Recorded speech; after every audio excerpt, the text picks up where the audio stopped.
یہ دنیا خود حاصل کردہ کامیابی کی کہانیوں کی تعریف کرتی ہے، لیکن کیا واقعی قسمت کے ستارے ہماری کامیابی کی راہیں ہموار کرتے ہیں، یا یہ محض ہماری خود حاصل کردہ کامیابیوں کی وجہ فراہم کرنے کے لیے ایک فریب ہے؟ شیخ سعدی ہمیں ایک کہانی سناتے ہیں جو قدیم مصر کے تخت سے جڑی ہے، جہاں ایک ناسمجھ حکمران کا فرمان ہمیں تقدیر اور عقل کے پیچیدہ تعلق کا ایک گہرا سبق دیتا ہے۔ مصر کے دل میں، جہاں دریائے نیل زمین کو زندگی بخشتا تھا، ایک نیا حکمران تخت پر بیٹھا۔ خلیفہ ہارون الرشید نے، جو فرعونوں کے دعوی خدائی کو خاک میں ملانے کا خواہاں تھا، ایک غیر متوقع فیصلہ کیا۔ اس نے مصر کی گورنری ایک سادہ دل حبشی غلام خصیب کو سونپ دی، جو اپنی عقل و دانش کے لیے نہیں بلکہ اپنی معصومیت کے لیے جانا جاتا تھا۔ ایک دن مایوس کسانوں کا ایک وفد خصیب کے دربار میں حاضر ہوا۔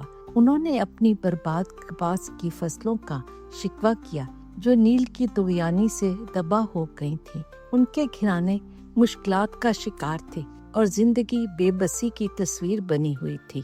خصیب نے غور سے سنا، اس کے چہرے پر حیرت کے آثار نمایاں تھے۔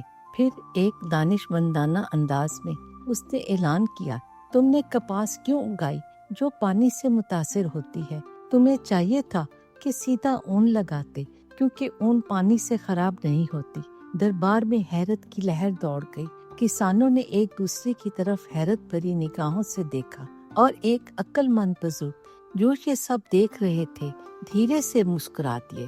انہوں نے اپنے ساتھی سے کہا، یہ منظر ہمیں دو اہم حقیقتوں کی یاد دہانی کرواتا ہے۔ پہلی یہ کہ دنیاوی طاقت اور دولت ایک صاحب نظر کے لیے محض فریب ہے۔ ہارون الرشید جیسے دانا خلیفہ نے اس وسیع زمین کا اختیار ایک سادہ غلام کے سپرد کر دیا، جو دنیاوی اقتدار کی عارضی نوعیت کو ظاہر کرتا ہے۔ ساتھی نے دلچسپی سے دوسری حقیقت کے بارے میں دریافت کیا۔ بزرگ نے اپنی بات جاری رکھی، دوسری یہ کہ دنیاوی کامیابی صرف عقل کا نتیجہ نہیں ہوتی، اس میں تقدیر اور انتظام الہی کا بھی دخل ہوتا ہے۔ اگر صرف حکمت ہی خوشحالی کی ضمانت ہوتی تو یہ کسان امیر ہوتے اور ہمارا حکمران غریب۔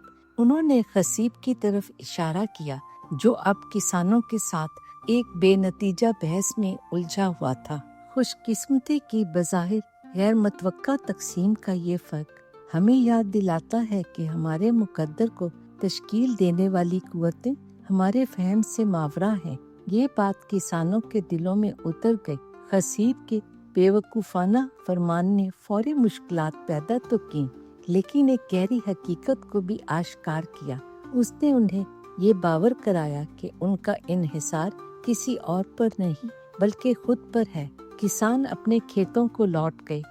ہمت اور عزم کے ساتھ انہوں نے کپاس ہی اگائی، اون نہیں، لیکن اپنی محنت پر بھروسہ کیا اور اس پوشیدہ ہاتھ پر یقین رکھا جو ان کی تقدیر کی رہنمائی کرتا ہے۔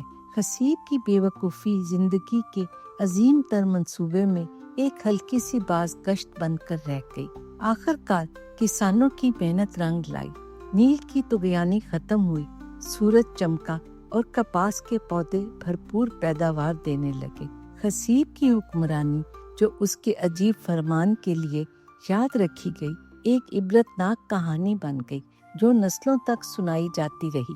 یہ کہانی ہمیں یاد دلاتی ہے کہ حقیقی حکمت تقدیر کو قابو کرنے میں نہیں بلکہ اپنی کوششوں اور تقدیر کے رموز کو سمجھنے میں ہے۔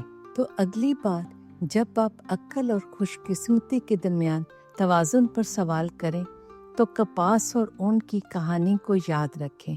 یاد رکھیں کہ زندگی کے غیر متوقع بہاؤ کے بیچ ہمارا عزم اور حوصلہ وہ روشنی ہے جو ہماری راہ کو روشن کرتی ہے، اور شاید یہی عزم ستاروں کو بھی ہماری کاوشوں پر مزید چمکنے کی دعوت دیتا ہے۔